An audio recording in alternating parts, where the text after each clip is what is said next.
రాబోయే 2026 men's T20 world కప్‌కు మన Rohit శర్మను tournament అంబాసిడర్‌గా ఎంపిక చేశారు.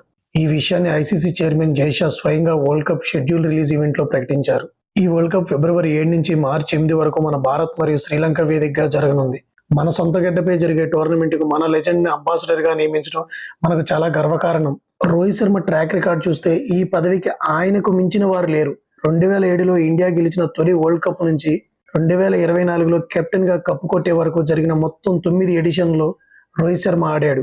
వరల్డ్ కప్‌లో 1220 పరుగులు చేసి టాప్ ప్లేయర్‌గా నిలిచి ఛాంపియన్‌గా రిటైర్మెంట్ ప్రకటించాడు.